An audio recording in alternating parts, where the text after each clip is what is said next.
ನಮ್ಮ ಮನೆಯವರು ಅಂತ ಅವರಿಗೆ ಗುರುತಾಗಿರಬೇಕು. ಆದದ್ದರಿಂದ ಆಟವಾಡುವುದಕ್ಕೆ ಇವರಿಗೆ ಕೈಬಿಟ್ಟಿದ್ದಾರೆ, ಸೋತಂತೆ ನಟಿಸಿದ್ದಾರೆ. ಇಲ್ಲ, ಇವರು ಹಾಗೆ ಹೇಳುತ್ತಿಲ್ಲ. ಅವರೆಲ್ಲ ಬಿದ್ದಿದ್ದಾರೆ. ಅವರ ಮೈಮೇಲಿನ ಆಭರಣಗಳನ್ನು ನಾವು ಎತ್ತಿ ತಂದಿದ್ದೇವೆ. ತಂದೆ ತಂದೆ ಎಂದು ನನ್ನ ಎದುರು ಹರಡಿ ನಿಂತಿದ್ದಾರೆ.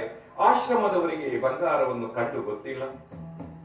ಅರಮನೆಯ ಆಭರಣಗಳನ್ನು ಕಂಡು ಆಶ್ಚರ್ಯದಿಂದ ವಿಸ್ಮಯದಿಂದ ಅವರು ನೋಡುತ್ತಿದ್ದಾರೆ. ಮಕ್ಕಳೆಲ್ಲ ಕುಣಿಯುತ್ತಿದ್ದಾರೆ. ಲವಕುಶರು ಗೆದ್ದರು ಎನ್ನುತ್ತಿದ್ದಾರೆ. ಅವರು ಏನಾದರೂ ಬಸ ಒಳಿದು ಬಿದ್ದರೋ, ಹಸು ಒಳಿದು ಬಿದ್ದರೋ ಗೊತ್ತಿಲ್ಲ.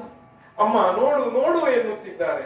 ಅದು ಶತ್ರುಘ್ನನ ಕೈಕಡಗ, ಇದು ಲಕ್ಷ್ಮಣನ ಭುಜಕೀರ್ತಿ, ಇದು ಭರತನ ಎದೆಹಾರ, ಇದು ಇದು ಹರ ಹರೋ ಹರ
ರಾಮೋನಾಭಿಭಾಷ್ಯ. ಎರಡು ಮಾತಾಡುವವನಲ್ಲ, ಎರಡು ಜೋಡಿನವನಲ್ಲ, ಅವನ ಎದೆಯಲ್ಲಿ ಏಕಾವಳಿ ಸರವೇ. ಈ ಸರದ ಸಂಗಡ ನಾನು ಆಡಿದ್ದೆಷ್ಟು, ಅವನ ಎದೆಗಾನಿಸಿ ನನ್ನ ಕಿವಿಯನ್ನಿಟ್ಟು ಒಳಗೆ ಸೀತಾ ಸೀತಾ ಎಂತ ಅವನ ಹೃದಯ ಬಡಿದುಕೊಳ್ಳುತ್ತಿದೆ ಎಂದು ಸಮಾಧಾನ ಮಾಡಿಕೊಳ್ಳುವಾಗಲೆಲ್ಲ ಅದೇನಲ್ಲವೇ ಈ ಸರ ನನ್ನ ಕೆನ್ನೆಗೆ ಕಪ್ಪುತ್ತಿತ್ತು. ಏನೆಲ್ಲ ತಂದಿಟ್ಟರು. ತಂದೆ ತಂದೆ ಎನ್ನುವಾಗ ಈಗ ನನಗೆ ತಂದೆ ತಂದೆ ಎಂದು ಅವರು ಹೇಳುತ್ತಿದ್ದರೆ ಎಷ್ಟು ಸಮಾಧಾನವಾಗುತ್ತಿತ್ತು. ಕನ್ನ ಕುಂಡಲಗಳನ್ನು ತಂದಿದ್ದಾರೆ. ನಿಜಕ್ಕೂ ರಾಮ ಸೋತನೆ. ಕೋದಂಡಧಾರಿಯನ್ನು ಸೋಲಿಸುವ ಎತ್ತರಕ್ಕೆ ನನ್ನ ಮಕ್ಕಳು ಬೆಳೆದು ನಿಂತರೆ, ಮಕ್ಕಳು ಸಾಹಸವನ್ನು ಮಾಡಿದ್ದಾರೆ, ಅಯೋಧ್ಯೆಯ ಸಾಮ್ರಾಟರನ್ನು ಗೆದ್ದಿದ್ದಾರೆ. ಅಮ್ಮ ಯಾಕೆ ನನ್ನನ್ನು ಬಂದು ಅಪ್ಪಿಕೊಳ್ಳುತ್ತಿಲ್ಲ ಅಂತ ಮಕ್ಕಳು ಆಲೋಚನೆ ಮಾಡುತ್ತಿದ್ದಾರೆ. ಆಶ್ರಮದವರಿಗೆಲ್ಲ ಆಶ್ಚರ್ಯ. ಇಷ್ಟು ದೊಡ್ಡ ಸಾಹಸವನ್ನು ಮಾಡಿದಾಗಲೂ ಈ ಅಮ್ಮ ಒಂದು ಸಾರೆ ಮಕ್ಕಳನ್ನು ಮುದ್ದು ಮಾಡುತ್ತಿಲ್ಲ. ಭೇಷ್ ಮಕ್ಕಳೇ ಅಂತ ಬೆನ್ನು ತಟ್ಟುತ್ತಿಲ್ಲ. ಯಾಕೆ ಚಿಂತೆ ಮಾಡುತ್ತಿದ್ದಾಳೆ ಎಂದು ಮಕ್ಕಳು ಗೆದ್ದಿದ್ದಾರೆ. ಸೋತವನು ಗಂಡ, ಸೋತವನು 3 ಲೋಕಕ್ಕೂ ಗಂಡ, 14 ಲೋಕಕ್ಕೆ ದೊಡ್ಡವನು ದೇವರು ಅಂತ ನಾನು ಅಂದುಕೊಂಡೆ. ಅವನು ಸೋತಿದ್ದಾನೆ ಅಂತ ಅಂದುಕೊಳ್ಳುವುದಕ್ಕೆ ನನಗೆ ಕಷ್ಟ. ಈ ಸಂಕಟವನ್ನು ಹೇಗೆ ಹೇಳಲು? ಯಾವ ಸಂಕಟವು ಬಂಗಾರದ ರೂಪದಲ್ಲಿಯೇ ಬಂದು ಕೈಗಡರಬೇಕೆ ನನಗೆ? ನನ್ನ ಬದುಕಿನುದ್ದಕ್ಕೂ ಈ ಬಂಗಾರ ಆಟ ಆಡಿದ್ದೆಷ್ಟು ನನ್ನಲ್ಲಿ. ಜನಕನ ಮಗಳು, ದಶರಥನ ಸೊಸೆ, ರಾಮನ ಹೆಂಡತಿಗೆ ಬಂಗಾರದ ಕೊರತೆ ಇಲ್ಲ. ನಾನು ಅದೆಷ್ಟು ಆಭರಣಗಳನ್ನು ತೊಟ್ಟಿದ್ದೇನೆ, ಅದೆಷ್ಟು ಹುಟ್ಟಿದ್ದೇನೆ ಅಂತಂದ್ರೆ ನನ್ನ ಕನ್ನಡಿಯೂ ಆಭರಣವಿಲ್ಲದ ಸೀತೆಯನ್ನು ನೋಡಿಲ್ಲ. ಆದರೂ ಒಂದು ದಿನ ಬಂತಲ್ಲ, ವನವಾಸಕ್ಕೆ ಹೋಗಬೇಕು ಅಂತ ಹೇಳಿದಾಗ ಶ್ರೀರಾಮ ಸಿದ್ಧನಾಗಿ ಬಿಟ್ಟ. ನಾನು ಬರ್ತೇನೆ ಅಂತ ಹಠ ಹಿಡಿದೆ. ಕಷ್ಟವಿದೆ ಅಂತ ಹೇಳಿದ. ರಾಮನಿದ್ದಾನೆ ಎಂದೆ. ನಾವಿನ್ನೇನು ಹೊರಡಬೇಕು. ದಶರಥನ ಬಳಿ ಹೋಗಿ, ಅಪ್ಪ ನಾವು ವನವಾಸಕ್ಕೆ ಹೊರಟಿದ್ದೇವೆ, ನನ್ನ ಸಂಗಡ ಲಕ್ಷ್ಮಣ ಸೀತೆ ಬರುತ್ತಿದ್ದಾರೆ ಅಂತ ಹೇಳಿದಾಗ ದಶರಥ ಕೈಕೇಯಿಯ ಕಾಲಿಗೆ ಬಿದ್ದು ಕೇಳುತ್ತಿದ್ದ, ಭರತನಿಗೆ ಪಟ್ಟವಾಗಲಿ ನನ್ನ ರಾಮನನ್ನು ವನವಾಸಕ್ಕೆ ಕಳುಹಿಸಬೇಡ ಅಂತ ಕೇಳುತ್ತಿದ್ದ. ಆದ್ರೆ ಕೈಕಾಮ್ಮ ಹಾಗೆ ಹೇಳಲಿಲ್ಲ. ಏನು ಹೇಳಿದ್ರು? ಇಷ್ಟು ಆಭರಣ ಬೇಕೋ ಅರಣ್ಯಕ್ಕೆ? ಈ ಪಟ್ಟೆ ಸೀರೆ ಬೇಕೋ ಕಾಡಿಗೆ? ಪಟ್ಟೆ ಸೀರೆಯ ಬೇಕೆ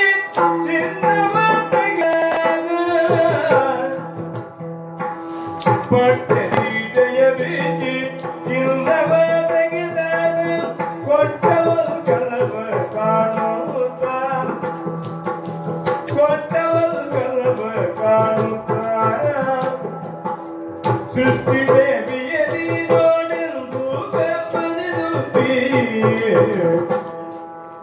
ಸೃಷ್ಟಿ ದೇವಿಯಲಿ ನೋಡೆಂದು ಗಮನಿಸುತ್ತೀಯೇ ಹುಟ್ಟಳು ಜನಗಣ ಪುತ್ರಿ. ಇದನ್ನು ಉಡುಕೊಂಡು ಹೋಗಬೇಕು ಅಂತ ನಾರು ವಸ್ತ್ರಗಳನ್ನು ಮುಂದೆ ಹಿಡಿದಳು.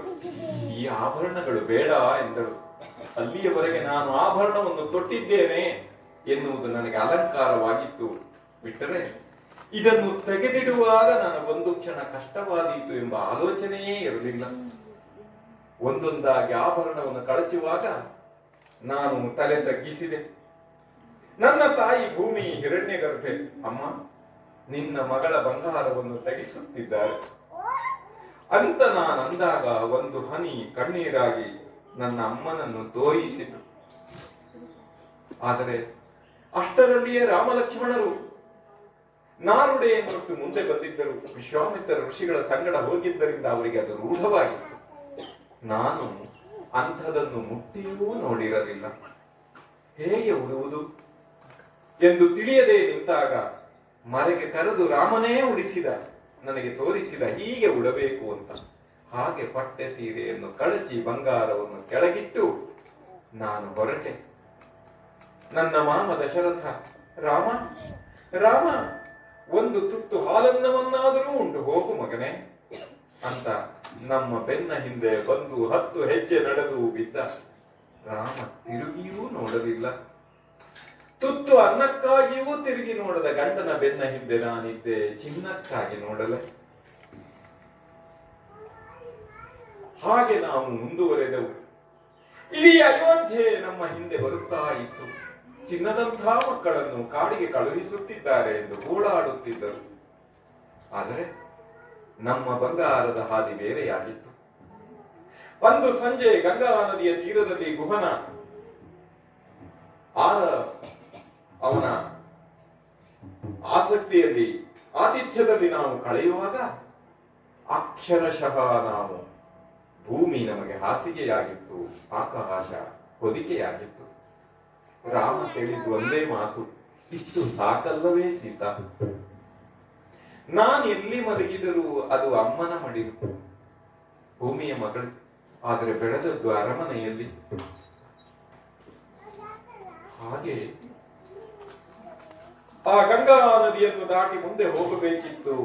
ಜನರೆಲ್ಲ ನಮ್ಮ ಬೆನ್ನು ಹಿಂದೆ ಬಿದ್ದರೆ ಇನ್ನೇನು ಗತಿ?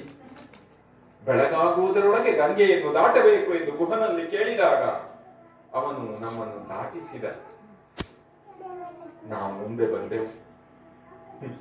ಅಣ್ಣ ತಮ್ಮಂದಿರ ಬಾಂಧವ್ಯದ ಎತ್ತರವನ್ನು ನಾನು ಕಂಡೆ. ಚಿತ್ರಕೂಟದಲ್ಲಿ ಭರತ ಬಂದು ಪಾದುಕೆಗಳನ್ನು ತಲೆಯ ಮೇಲಿಟ್ಟುಕೊಂಡು ರಾಮರಾಜ್ಯವನ್ನು ಕಟ್ಟುತ್ತೇನೆ ಎಂದ.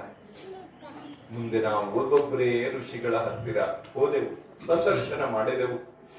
ಅಯೋಧ್ಯೆಯನ್ನು ಬಿಡುವಾಗ ಎಲ್ಲರೂ ಹೇಳಿದರು ಇದು ತಪ್ಪು ತಪ್ಪು ಅಂತ. ಆದರೆ ಯಾವ ಋಷಿಗಳ ಆಶ್ರಮದಲ್ಲಿಯೂ ನೀವು ಬಂದದ್ದು ತಪ್ಪು ಅಂತ ಹೇಳಲಿಲ್ಲ, ಬಂದದ್ದು ಒಳ್ಳೇದಾಯ್ತು ಅಂತ ಹೇಳಿದರು. ಇದೇನು ಆಶ್ಚರ್ಯ ಅಂತ ನಾನು ಅಂದುಕೊಳ್ಳುವಾಗ ಅತ್ರಿ ಮುನಿಗಳ ಆಶ್ರಮಕ್ಕೆ ನಾವು ಹೋದೆವು. ಅಲ್ಲಿ ಆ ಸಾಧ್ವಿ ಅನಸೂಯ ದೇವಿ ನನ್ನನ್ನು ಮೈದಳವಿ ಹತ್ತಿರದಲ್ಲಿ ಕೂಡಿಸಿಕೊಂಡು, ಏನಾಯಿತು ಹೇಳು, ಅಯೋಧ್ಯೆಯಲ್ಲಿ ಹೇಗಾಯಿತು, ಯಾವ ಮಾತು ಬಂತು, ನೀನು ರಾಮನ ಸಂಗಡ ಬಂದದ್ದು ಹೇಗೆ, ಯಾರು ಯಾರು ಏನು ಹೇಳಿದರು ಎನ್ನುವುದನ್ನು ವಿವರವಾಗಿ ಕೇಳತೊಡಗಿದಳು. ಆಗ ಅವಳು ಹೇಳಿದಳು, ಮಗು, ಅರಣ್ಯವಾಸದ ನಿರ್ಬಂಧಗಳೆಲ್ಲ ರಾಮನಿಗೆ, ನಿನಗಲ್ಲ. ನಾನೊಂದು ಮಾತು ಹೇಳ್ತೇನೆ, ಕೇಳ್ತೀಯ? ಅಂಗನೆ ಸೀತೆ ನೀ ಕೇಳೊಂದು ಮಾತ. ಏನಮ್ಮ? ಅಂಗನೆ ಸೀತೆ ನೀ ಕೇಳೊಂದು ಮಾತ.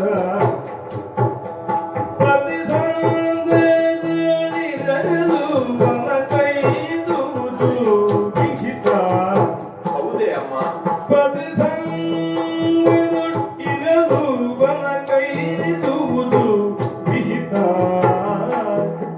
ಏನಮ್ಮ?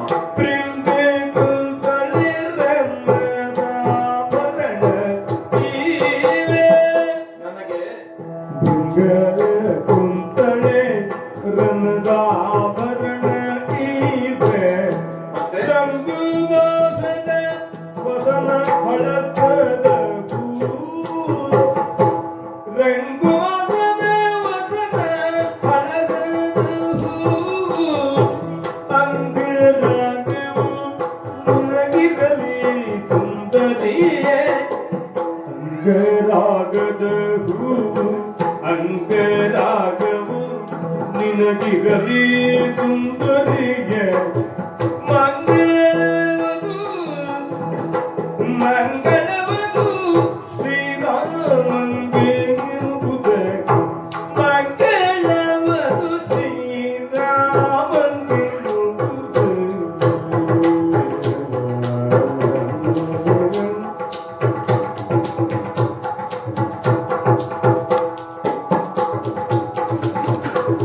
ಅಂಗನ ಸೀತೆ ನೀ ಕೇಳೊಂದು ಮಾತ. ಸಂಗ ತೊಳಿದಲು ಪತಿ ಸಂಗ ತೊಳಿದಲು ವನ ಕೈದುವುದು ವಿಹಿತ.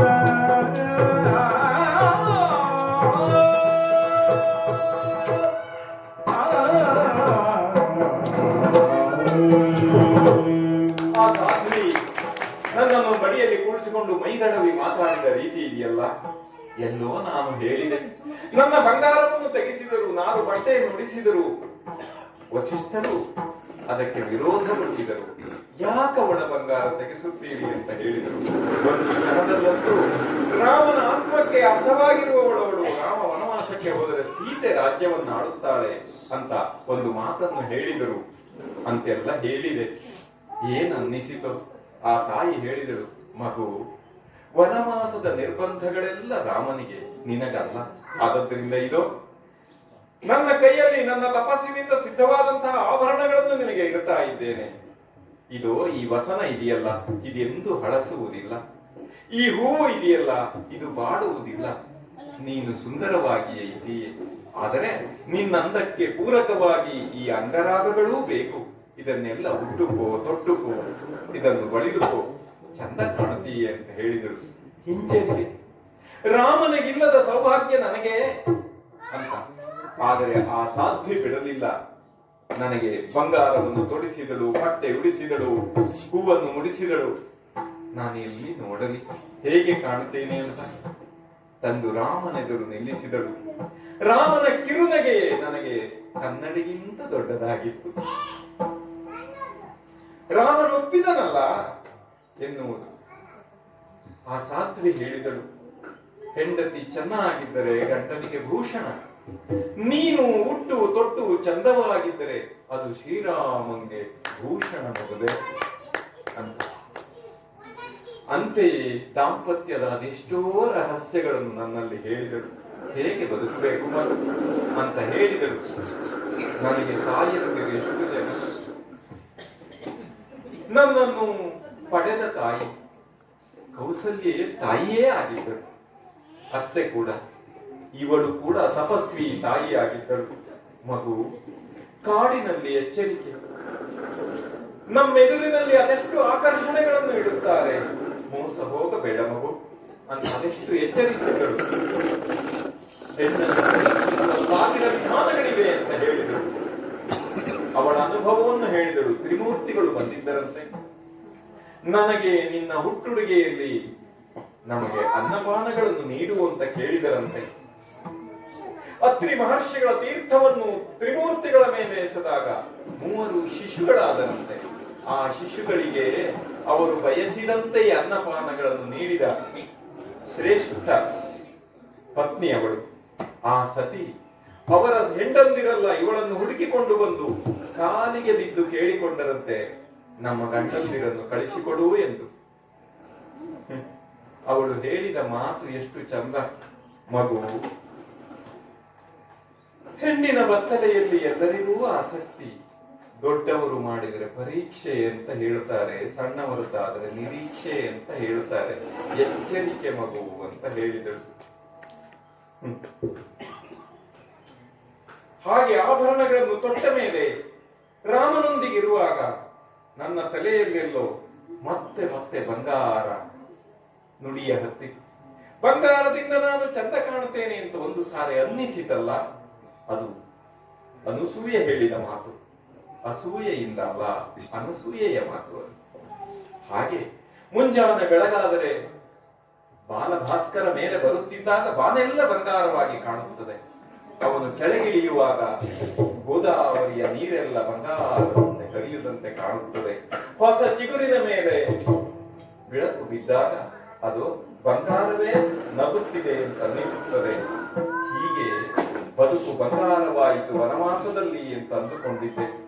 ಲಕ್ಷ್ಮಣ ಒಂದು ದಿನ ಹೇಳಿದ, ಭರತ ಹೇಳಿದ್ದಾನೆ ಅಣ್ಣ, ದಿನವನ್ನು ನೆನಪಿಡಬೇಕು ಎಂದು. ಇಂದಿಗೆ 13 ವರ್ಷ ಮುಗಿಯಿತು. ನಾಳೆ ತಿರುಗಿದರೆ ಅಯೋಧ್ಯೆಗೆ ಮುಖ ಮಾಡಿದರೆ 1 ವರ್ಷ ಸಾಕು ಮುಟ್ಟುವುದಕ್ಕೆ ಅಂತ. ಹೌದಲ್ಲ, ನಾವಿನ್ನು ಅಯೋಧ್ಯೆಯತ್ತ ತಿರುಗಬೇಕು ಎಂದು 1 ಗಳಿಗೆ ಮೊದಲೇ ಎದ್ದೆ ಎಂದು ಹೊರಗೆ ಬಂದೆ. ರಂಗೋಲಿಯನ್ನಿಟ್ಟರೆ ಇದು ಕೊನೆಯ ರಂಗೋಲಿ ಆಗುತ್ತದೆ, ಈ ಪಂಚವಟಿ ಆಶ್ರಮದ ಎದುರು ಎಂದುಕೊಂಡು ಅದಕ್ಕಿಂತ ಮೊದಲೊಂದಿಷ್ಟು ಹೂ ಕೊಯ್ಯೋಣ ಅಂತ ಹೂವಿನ ಗಿಡಗಳನ್ನು ದಾಟಿ ಮುಂದೆ ಬರುತ್ತಿದ್ದಾಗ ಅದು ನನ್ನೆದುರಿನಲ್ಲಿ ಬಂಗಾರ ಜೀವಂತವಾಗಿತ್ತು. ಅದೆಷ್ಟು ಚಂದ, ಅದರ ನೃತ್ಯ ಎಂಥದ್ದು. ನಾನು ಕೊನೆ ನೋಡಿದರೆ ಸಾಕೆ. ನೋಡಿದೆಯ ರಾಮ, ನೋಡಿದೆಯ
ಸಾಲಿನುಗುಳು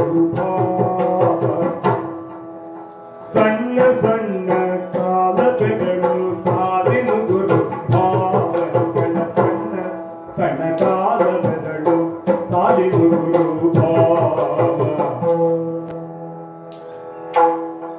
ಅಲ್ಲಂಗ ಭಿನ್ನಂಗ ಭಿಕ್ಕಿಟವೋ ಎಂದು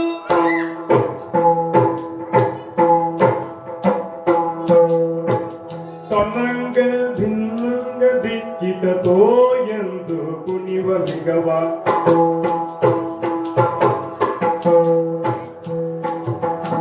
ತನ್ನಂಗ ಭಿನ್ನಂಗ ಭಿಕ್ಕಿಟತೋ ಎಂದು ತನ್ನಂಗ ಭಿನ್ನಂಗ ದಿಕ್ಕಿಟತೋ ಎಂದು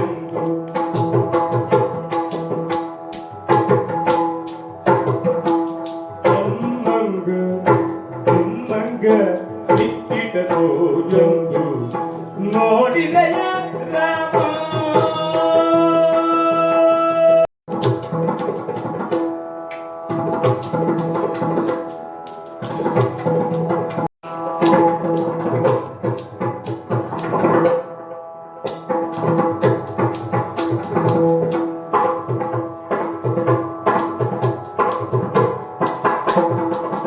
ದೊಡ್ಡ ಕಾಡಿನಿಂದ ಓಡಿ ಬಂದು ಆಡಿಕೊಂಡ ಕೊಂದಿಗವ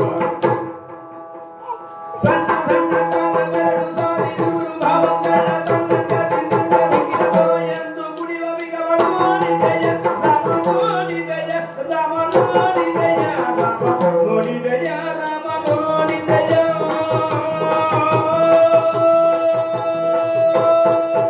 ರಾಮ ನೋಡಿದೆಯ ರಾಮ ನೋಡಿದೆಯ ರಮಣ ಅಲ್ಲಿ ಆ ಮರದ ಬುಡದಲ್ಲಿ ಅಲ್ಲ ಅಲ್ಲ ಹುತ್ತಿನ ಈ ಕಡೆ ಛೆ ಆ ಜೀಡಿನ ಮರೆಯಲ್ಲಿ ಅದು ಎರಡೇ ಕಾಲಿನಲ್ಲಿ ನಿಂತು ಕಾಣುತ್ತಿದೆಯಲ್ಲ ಈಗೊಂದು ಜೀವಂತವಾದ ಬಂಗಾರವನ್ನು ಕಾಣುವುದು ಸಾಧ್ಯವೇ? ನೋಡು ನೋಡು ನೋಡು ಅದೆಷ್ಟು ಚಂದ ಅದು. ಏನು ಹೇಳಿದ ಲಕ್ಷ್ಮಣ? ಇಂದು ಅಯೋಧ್ಯೆಗೆ ತಿರುಗಬೇಕು ಅಂತಲ್ಲವೇ? ಅಯೋಧ್ಯೆಗೆ ಹೋಗುವುದು ಬೇಡ, ಇಲ್ಲಿ ಉಳಿಯೋಣ. ಇಂದಿಗೆ ನಮ್ಮ ವನವಾಸದ ಕಷ್ಟ ಮುಗಿಯಿತು. ನೋಡದನ್ನು ಅದು ಎಷ್ಟು ಚೆನ್ನಾಗಿದೆ. ಇಂಥದೊಂದು ಬಂಗಾರವನ್ನು ಅಯೋಧ್ಯೆಯವರು ಕಂಡಿಲ್ಲ. ನನ್ನ ಬಂಗಾರವನ್ನು ತೆಗೆಸಿದರಲ್ಲ, ಅವರಿಗೆ ಹೇಳಬೇಕು ನಮ್ಮಲ್ಲಿ ಇಂಥದೊಂದು ಬಂಗಾರ ಇದೆ ಅಂತ ಅವರಿಗೆ ತೋರಿಸಬೇಕು. ಅದನ್ನು ತೋರಿಸುವುದಕ್ಕೆ ಅಯೋಧ್ಯೆಗೆ ಹೋಗಬೇಕಲ್ಲ ನನಗೆ ಇಲ್ಲಿರುವ ಆಸೆ. ಅದನ್ನು ನನ್ನ ಆಶ್ರಮದಲ್ಲಿ ಇಟ್ಟುಕೊಳ್ಳಬೇಕು. ಮುಗಿಯಲಿ ಇನ್ನೊಂದು ವರ್ಷ, ಈಗ್ಯಾಕೆ ಅವಸರ? ಇಟ್ಟುಕೊಳ್ಳೋಣ ನಮ್ಮ ಆಶ್ರಮದಲ್ಲಿ. ಈ ಜಿಂಕೆ ನಮ್ಮ ಸಂಗಡ ಇರಬೇಕು. ಆಹಾ, ಆಕಾಶದ ನಕ್ಷತ್ರಗಳೆಲ್ಲ ಅದರ ಮೈ ಮೇಲಿವೆ. ಅದರ ಮೈಯನ್ನು ತಡವಿದರೆ ಅದೆಂಥ ಸುಖವಿರಬಹುದು. ಅದೆಷ್ಟು ಚಂದ, ಕುಣಿಯುವ ಅಂದ ಎಂಥದ್ದು. ಬಾನಂಗಳದಲ್ಲಿ ಹೊಳೆಯುವ ಬಂಗಾರವನ್ನೆಲ್ಲ ಅದೇ ಹೊತ್ತು ನಿಂತಿದೆಯಲ್ಲ. ರಾಮ, ಅದರ ಕಣ್ಣಿನಲ್ಲಿರುವ ಚಾಂಚಲ್ಯವನ್ನು ನೋಡು. ಮೃಗನಯನೇ ಅಂತ ನನ್ನನ್ನು ಆಗೀಗ ಕರೆಯುವುದುಂಟು. ಆದರೆ ನಾನು ಆ ಕಣ್ಣಿನಲ್ಲಿ ನನ್ನ ಕನಸನ್ನು ಹುಡುಕುತ್ತಿದ್ದೇನೆ. ರಾಮ, ಅದೆಷ್ಟು ಚಂದ ಅದು. ನಮ್ಮ ಬದುಕು ಬಂಗಾರವಾಗುತ್ತದೆ ಎನ್ನುವುದಕ್ಕೆ ಇಷ್ಟು ಸಾಲದೆ ಇಂಥದೊಂದನ್ನು ಈ ಬದುಕಿನಲ್ಲಿ ನಾವು ನೋಡಿದ್ದೇವೆಯೇ? ಕಂಡಿಲ್ಲ. ಎಂತಹ ವಿಸ್ಮಯ. ವನವಾಸಕ್ಕೆ ಬಂದದ್ದು ಇಂದು ಸಾರ್ಥಕವಾಯಿತು ನೋಡು. ಇಷ್ಟು ದಿನ ನಾವು ಕೇಳಿದ್ದೆಲ್ಲ ಕಂಡಿದ್ದೆಲ್ಲ ಋಷಿಗಳನ್ನು, ಋಷಿಯಾಶ್ರಮವನ್ನು. ಯಾರೋ ಹೆಣ್ಣು ಮಗಳು ಬಂದಳು, ನಿನ್ನನ್ನು ಬೇಡಿದಳು, ಮೂಗು ಕೊಯ್ಸಿಕೊಂಡು ಹೋದಳು. ಆದರೆ ಇಷ್ಟು ಸುಂದರವಾದ ಸಂಗತಿಯನ್ನು ನಾವಿಂದು ನೋಡಿದವರಲ್ಲ. ಆದ್ದರಿಂದ ಇದು ಬೇಕು. ಇದು ನನ್ನೊಡನೆ ಇದ್ದರೆ ಲಕ್ಷ್ಮಣನಿಗೆ ಹೇಳಬೇಕು, ನಮಗಾಗಿ ಗಡ್ಡೆ ಗೆಣಸುಗಳನ್ನು, ಹಣ್ಣು ಹಂಪಲುಗಳನ್ನು ತರುವಾಗ ಇದಕ್ಕೊಂದಿಷ್ಟು ಹುಲ್ಲು ತರುವುದಕ್ಕೆ ಹೇಳಬೇಕು.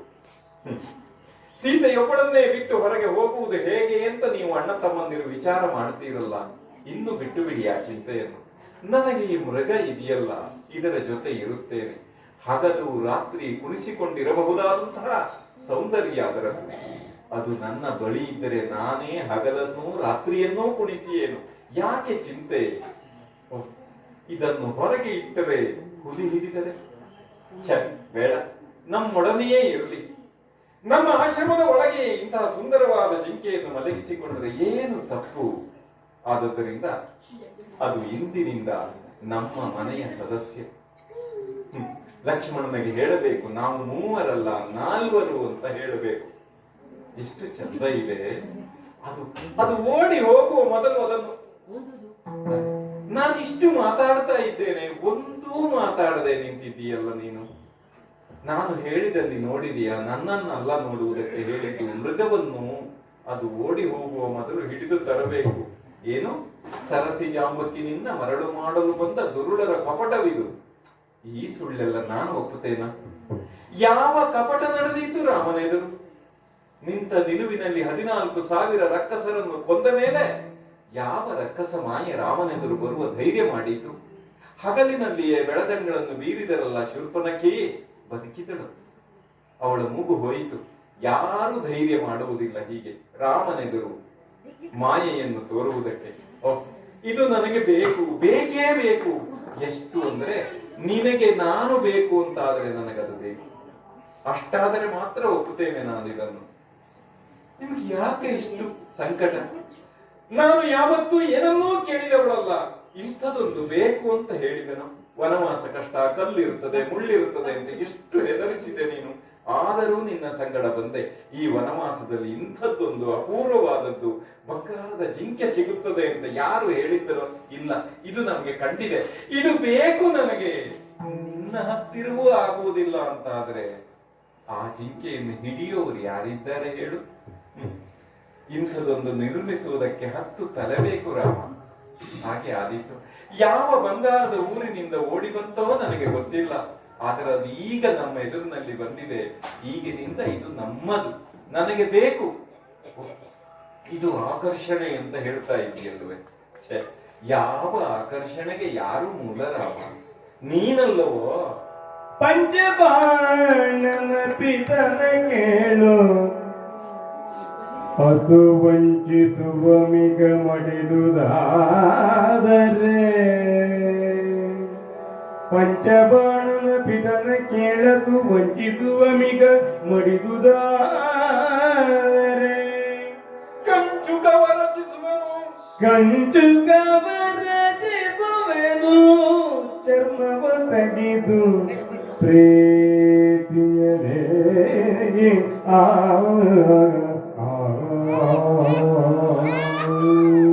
ಈ ರೂಪಿನಲ್ಲಿದ್ದರೂ ನೀನು ಪಂಚಬಾಣನ ಪಿತ ಅಂತ ಋಷಿಗಳೆಲ್ಲ ಗೌರವಿಸುತ್ತಾರೆ. ಜಗತ್ತಿನಲ್ಲಿ ಯಾವುದು ಆಕರ್ಷಣೆ ಅಂತ ಕೇಳಿದರೆ ಮನ್ಮಥ ಅಂತ, ಅವನಿಗೆ ನೀನು ಅಪ್ಪ ಅಂತ ಇವರೆಲ್ಲ ಗುರುತಿಸ್ತಾರೆ. ಆ 5 ಬಾಣಗಳವನಿಗೂ ನೀನು ಅಪ್ಪನಾಗಬಹುದು ಅಂದ್ರೆ ಅವನನ್ನು ನಿಯಂತ್ರಿಸಿ ನಿಲ್ಲಬಲ್ಲೆ? ನಿಜ ಹೇಳಲು ನಿನ್ನ ವಿವೇಕ ಇದೆಯಲ್ಲ, ಅದಕ್ಕಿಂತ ನನ್ನ ವಿವಶತೆಯಲ್ಲಿ ಸುಖ ಹೆಚ್ಚು ರಾಮ. ನಾನು ಎಷ್ಟು ಅನುಭವಿಸಿದ ಈ ಕ್ಷಣವನ್ನು. ನೀನು ಏನು ಸಂಬಂಧ ಇಲ್ಲದ ಹಾಗೆ ನಿಂತಿದ್ದೀಯಲ್ಲ, ಅದನ್ನು ನೋಡಬೇಕು.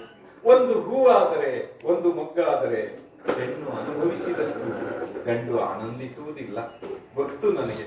ಆದರೆ ಇಷ್ಟು ಅಪೂರ್ವವಾದದ್ದು ಸಿಕ್ಕಾಗಲೂ ಕೂಡ ಇಷ್ಟು ತಣ್ಣಗೆ ನಿಂತುಕೊಳ್ಳುವುದು ನೀನು. ಅದನ್ನು ಹಿಡಿದು ತರಬೇಕು. ನೀನು ಮನಸ್ಸು ಮಾಡಿದರೆ ಅದು ಸಾಧ್ಯ ಅಂತ ನನ್ನ ಮನಸ್ಸು ಹೇಳುತ್ತದೆ. ಅದಿಲ್ಲವಾದರೆ ಒಮ್ಮೆ ನನ್ನ ಬಾಣಕ್ಕೆ ಗುರಿಯಾಗಿ ಅದು ಜೀವವನ್ನು ಬಿಟ್ಟರೆ ಅಂತ. ನಾನು ಜೀವ ಬಿಡುವುದಿಲ್ಲ. ನೀನು ಹೊಡಿಬಹುದು, ಅನಿವಾರ್ಯವಾದರೆ ಹೊಡಿ. ಆದ್ರೆ ಆ ಮೃಗ ಬೇಕು ನನಗೆ. ಯಾಕೆ? ಅದರ ಮೈ ಬಣ್ಣ ಅದೆಷ್ಟು ಚೆನ್ನಾಗಿದೆ ಎಂದರೆ, ನೀನು ಹೇಳಿದೆಯಲ್ಲ ಅದು ಮಾಯೆ ಅಂತ. ಅದರ ಚರ್ಮವನ್ನು ಪ್ರೀತಿಯಿಂದ ಸುಲಿದು ನಾನು ಮೈ ಮುಚ್ಚಿಕೊಳ್ಳುತ್ತೇನೆ, ಕಂಚುಕವಾಗಿಸಿಕೊಳ್ಳುತ್ತೇನೆ, ಮಾಯೆಯನ್ನು ಮೈ ತುಂಬ ಹೊತ್ತುಕೊಳ್ಳುತ್ತೇನೆ ರಾಮ. ತೆಗೆದುಕೊಂಡು ಬರಬಾರದೆ? ಅದನ್ನು ಬೇಕು ನನಗೆ. ಅಂತೂ ಮನಸ್ಸು ಮಾಡಿದೆಯಲ್ಲ, ಹೊರಟೇ ಇಲ್ಲ. ಓಹ್, ಕಾಯ್ತಾ ಇರ್ತೇನೆ ಯಾವ ಕ್ಷಣದಲ್ಲಿ ಜಿಂಕೆ ನನ್ನ ಕೈಗೆ ಸಿಗಬಹುದು ಅಂತ. ಆದಷ್ಟು ಪ್ರಯತ್ನ ಮಾಡಿ ಹೊಡಿಬೇಡ, ಅದನ್ನು ಹೊಡಿಬೇಡ, ಹಿಡಿದುಕೊಂಡು ಬರಬೇಕು. ಸೀತೆ ಕೇಳ್ತಾ ಇದ್ದಾಳೆ, ಇದೊಂದನ್ನೇ ಕೇಳಿದ್ದೇನೆ, ಆದ್ದರಿಂದ ಪ್ರೀತಿಯಿಂದ ತರಬೇಕು. ಹೋದನೆ ರಾಮ. ಎಷ್ಟು ಗೊತ್ತಾಯಿತು? ಹಾ, ಏನು ಕೇಳ್ತಾ ಇದ್ದೇನೆ? ಹಾ ಸೀತಾ, ಹಾ ಲಕ್ಷ್ಮಣ ಎನ್ನುವ ಇದು ರಾಮನ ಧ್ವನಿ. ಕಷ್ಟವಾಯಿತಲ್ಲ. ಲಕ್ಷ್ಮಣನಿಗೆ ಹೇಳಿದೆ, ಮನಸ್ಸು ಮಾಡಲಿಲ್ಲ. ಆದರೆ ಅವನನ್ನು ಬೈದಾಗ ಹೊರಟು ಹೋದ. ಎಷ್ಟು ಸಿಟ್ಟು ಬಂದಿತ್ತು ನನಗೆ. ಈ ಲಕ್ಷ್ಮಣ ನನ್ನ ಮೇಲೆ ಮನಸ್ಸು ಮಾಡಿದ್ದಾನೆ, ಯಾರಾದರೂ ನನ್ನನ್ನು ಇವನ ಕೈಯಿಂದ ತಪ್ಪಿಸಿ ಹೊತ್ತುಕೊಂಡು ಹೋಗಬಾರದೆ ಅಂತ ನಾನು ಒಂದು ಕ್ಷಣ ಬಯಸಿದೆ. ಅಂತೂ ಲಕ್ಷ್ಮಣ ಹೋದನಲ್ಲ. ಈಗ ನನಗೆ ಚಿಂತೆ, ಈಗ ನನಗೆ ಚಿಂತೆ. ನನಗೆ ನನ್ನ ರಾಮ ಬೇಕು, ನನ್ನ ಲಕ್ಷ್ಮಣ ಬೇಕು. ಎಷ್ಟು ಹೊತ್ತಿಗೆ ಬಂದಾರು?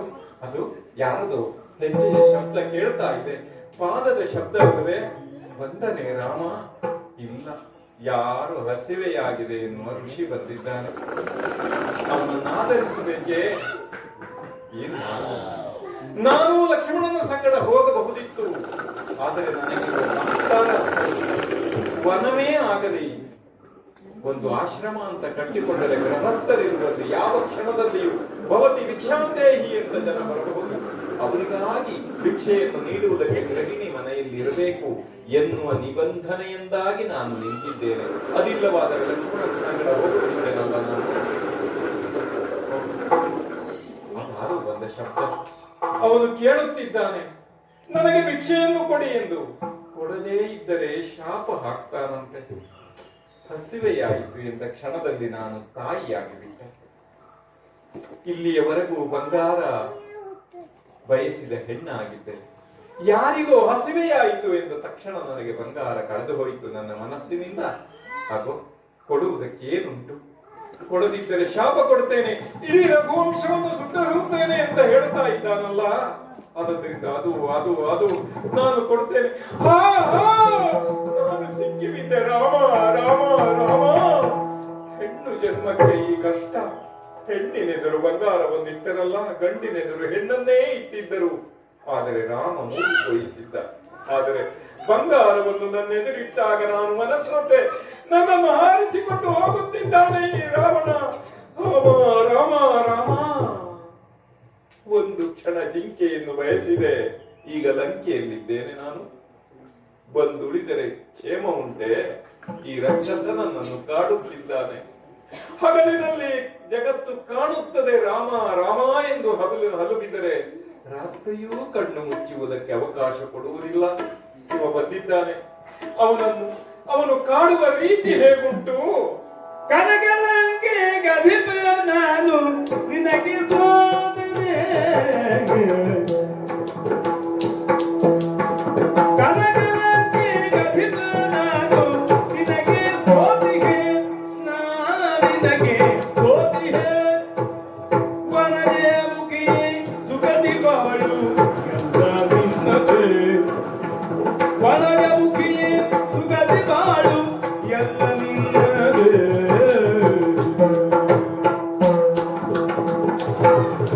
ವನದಿ ಗರಿಬ ಬಡವರ ಮಗ್ಯಾಕೆ ಮರುಗುವೆ. ಸೀತೆ ವನದಿ ಗರಿಬ ಬಡವರ ಮಗ್ಯಾಕೆ ಮರುಗುವೆ. ಮದನ ಗದನದಲ್ಲಿ ನಿನ್ನ ಮುದಗುವೆ. ಮದನ ಗದನದಲ್ಲಿ ನಿನ್ನ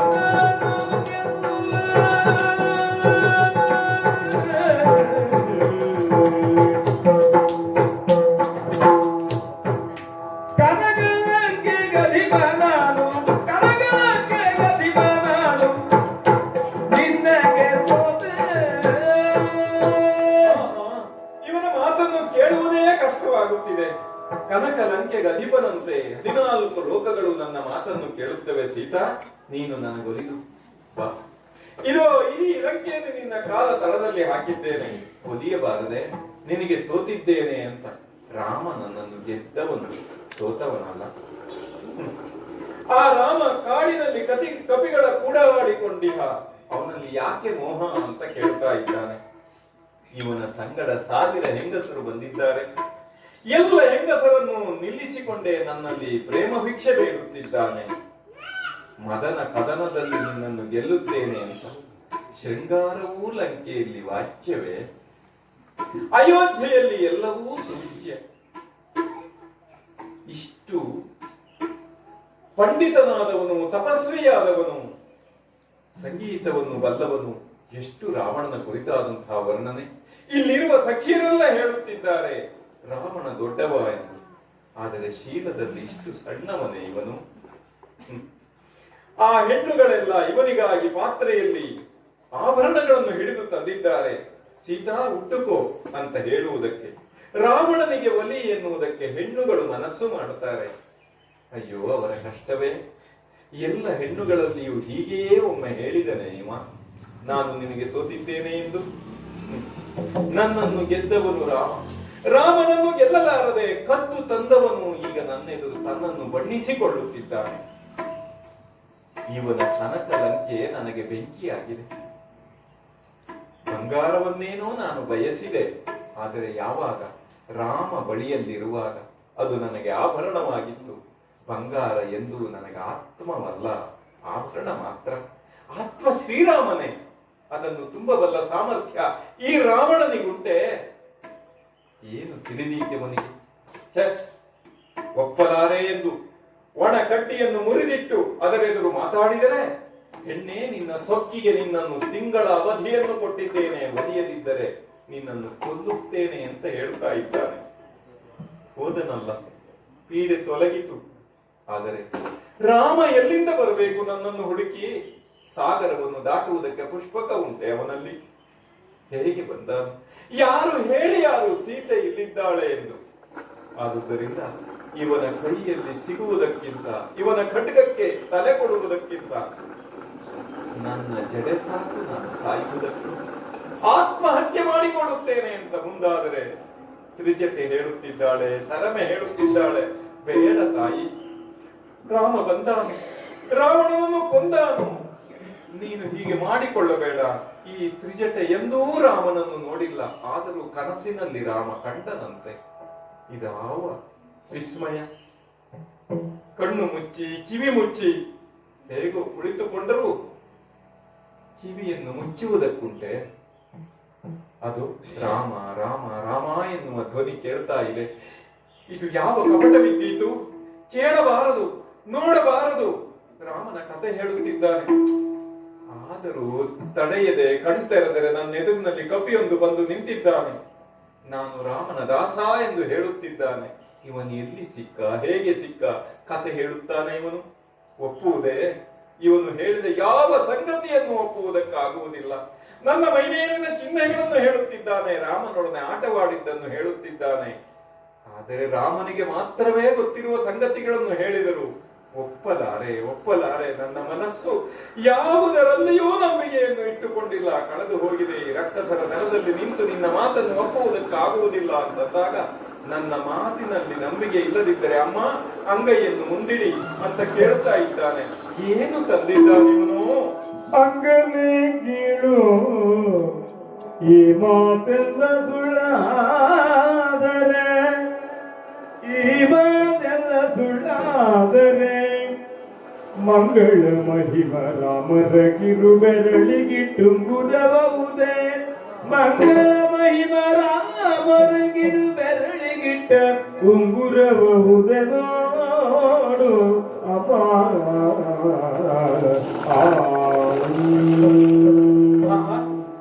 ರಾಮನ ಕಿರುಬೆರಳಲ್ಲಿರುವಂತಹ ಮುದ್ರೆಯುತ್ತರವನ್ನು ನನ್ನ ಅಂಗೈಯಲ್ಲಿಟ್ಟು ಅಮ್ಮ ಇದನ್ನಾದ್ರೂ ನಂಬುತ್ತೀರಾ ಅಂತ ಕೇಳ್ತಾ ಇದ್ದಾನೆ. ಒಂದು ಕ್ಷಣದ ಹಿಂದೆ ಈ ಲಂಕೆಯ ಬಂಗಾರಕ್ಕಾಗಿ ನಾನು ಒಂದು ಕ್ಷಣ ಬಯಸಿದನೇ ಜಿಂಕೆಯನ್ನು, ನನಗೆ ಸಾವು ಬೇಕು ಅಂತ ಹೇಳಿದ್ದೆ. ಈ ಬಂಗಾರವೇ ನನ್ನ ಸಾವಿಗೆ ಕಾರಣ ಅಂತ ನಿರೀಕ್ಷೆ ಮಾಡಿದ್ದೆ. ಆದರೆ ಅನಿರೀಕ್ಷಿತವಾಗಿ ಈ ಬಂಗಾರ ಉಂಗುರವಾಗಿ ರಾಮನ ರೂಪದಲ್ಲಿ ನನ್ನ ಅಂಗೈಯಲ್ಲಿ ಬಂದು ನಿಂತಿದೆಯಲ್ಲ, ನಾನು ಬದುಕುತ್ತೇನೆ. ನಾನು ಆತ್ಮಹತ್ಯೆ ನನ್ನ ಆಲೋಚನೆಯನ್ನು ಕೈಬಿಟ್ಟಿದ್ದೇನೆ. ರಾಮ ಬರ್ತಾನೆ, ಪುಷ್ಪಕ ಬೇಕಿಲ್ಲ. ಹನುಮಂತ ಹಾರಿ ಬಂದನಲ್ಲ, ಸಮುದ್ರವನ್ನು ದಾಟುವುದಕ್ಕೆ ಶ್ರದ್ಧೆ ಸಾಕು, ಪುಷ್ಪಕ ಬೇಕಿಲ್ಲ. ಅಮ್ಮ ರಾಮನ ಹೆಸರು ಹೇಳಿ ಜಿಗಿದರೆ ಇಲ್ಲಿ ಬಂದು ನಿಂತಿದ್ದೇನೆ ಅಂತ ಹೇಳ್ತಾ ಇದ್ದಾನಲ್ಲ, ಈ ಹನುಮ ನನ್ನ ಮಗ, ನನಗಿಂತ ಎಷ್ಟು ದೊಡ್ಡವನು ಅವನು. ಆದರೆ ಇಂಥವನು ತಾಯಿ ಎಂದು ಮಗನೋಪಾದಿಯಲ್ಲಿ ನನ್ನ ಸೇವೆಗೆ ನಿಂತಿದ್ದಾನಲ್ಲ. ಈ ಬಂಗಾರ ನನಗೆ ಮತ್ತೆ ಬದುಕಿಗೆ ಹಚ್ಚುತ್ತಿದೆ. ಈ ಉಂಗುರ ಇಡೀ ಕನಕದ ಲಂಕೆಯ ಬಂಗಾರವನ್ನು ತೂಗು ಹಾಕಿದರೆ ಈ ಬಂಗಾರದ ತೂಕಕ್ಕೆ, ಈ ಉಂಗುರದ ತೂಕಕ್ಕೆ ಬಂದೀತೆ. ಇದು ನನ್ನನ್ನು ಬದುಕಿಸಿದೆ. ಅನುಭವ ಹೇಗಿದ್ದಾರೆ ನನ್ನ ರಾಮ ಲಕ್ಷ್ಮಣರು? ಏನು ಮಾಡ್ತಾ ಇದ್ದಾರೆ? ನಾನು ತಪ್ಪು ಮಾಡಿದೆ ಎಂದು ಬೈದನೆ ರಾಮ? ಇಲ್ಲ, ನನಗಾಗಿ ಅತ್ತನಂತೆ ಶ್ರೀರಾಮ. ಇಂಥದನ್ನು ಕೇಳಬೇಕಾಯಿತಲ್ಲ, ಕಷ್ಟವಾದರೂ ಸುಖವಿದೆ ಮಗು. ರಾಮ ನನಗಾಗಿ ಅಳುತ್ತಿದ್ದಾನೆ ಎನ್ನುವುದರಲ್ಲಿ ನನಗೆಷ್ಟು ಸುಖವಿದೆ ಎನ್ನುವುದನ್ನು ನಿನಗೆ ಹೇಳಲಿಕ್ಕಾಗುವುದಿಲ್ಲ. ಆದರೆ ನೀನು ಹೇಳಿದ ಹಾಗೆ ಇಲ್ಲಿಯ ಕಷ್ಟಕ್ಕೆ ಬೆದರಿ ನಿನ್ನ ಹೆಗಲು ಹತ್ತಿ ನಾನು ಬರಲಾರೆ. ರಾಮ ಬರ್ತಾನೆ, ರಾಮ ಬರ್ತಾನೆ. ಕದ್ದು ತಂದವನನ್ನು ಒದ್ದು ಮುಗಿಸಿ ನನ್ನನ್ನು ಕರೆದುಕೊಂಡು ಹೋಗುತ್ತಾನೆ. ಬರುವುದಿಲ್ಲ, ನಾನು ಬರುವುದಿಲ್ಲ. ಈ ಬಂಗಾರ ನನ್ನನ್ನು ಬದುಕಿಸಿದೆ. ಹೋಗಿ ಹೇಳು, ಇದು ನನ್ನ ನುಡಿಯಲ್ಲೂ ಅವತಿಟ್ಟುಕೊಂಡು ಬಂದಂತಹ ಈ ರತ್ನವನ್ನು ನಿನ್ನ ಕೈಯಲ್ಲಿ ಇಡುತ್ತಿದ್ದೇನೆ. ಹೋಗಿ ಹೇಳು ರಾಮನಿಗೆ, ನಾನು ಸೀತೆಯನ್ನು ಕಂಡಿದ್ದೇನೆ, ಸೀತೆ ಸುಖವಾಗಿದ್ದಾಳೆ ಅಂತ ಹೇಳು. ಎಷ್ಟು ಬೇಗ ಬರ್ತಾನೆ ನನ್ನ ರಾಮ. 1 ತಿಂಗಳ ಅವಧಿಯನ್ನು ಕೊಟ್ಟಿದ್ದಾನೆ ರಕ್ಕಸ. ಆದ್ದರಿಂದ ನಾನು ಬರ್ತಾನಲ್ಲವೇ? ಹಾಗಿದ್ದರೆ ನಿಶ್ಚಿಂತೆ. ರಾಮ ರಾಮ ರಾಮ, ಹನುಮ ಹೋಗಿ ಹೇಳು ಅಂತ ಕಳುಹಿಸಿದೆ. ರಾಮ ಬಂದ. ಸೇತುವೆಯನ್ನು ಕಟ್ಟಿದ. ಒಂದೊಂದು ಸುದ್ದಿಯನ್ನು ಕೇಳುವಾಗಲೂ ಕೂಡ ಅದೆಷ್ಟು ಸಂತಸ. ಒಬ್ಬೊಬ್ಬರಾಗಿ ಲಂಕೆಯ ವೀರರೆಲ್ಲ ಮುಗಿದು ಹೋದರು. ಕುಂಭಕರ್ಣನಿಲ್ಲ, ಇಂದ್ರಜಿತುವಿಲ್ಲ, ಅತಿಕಾಯನಿಲ್ಲ. ಯಾರು ಉಳಿದರು? ಶುಕ ಸಾರಣರಿಲ್ಲ, ಯಾರು ಉಳಿದಿಲ್ಲ. ಕೊನೆಯಲ್ಲಿ ದಶಕಂಠನೂ ಮುಗಿದು ಹೋದ ಎಂಬ ಸುದ್ದಿ ಬಂತು.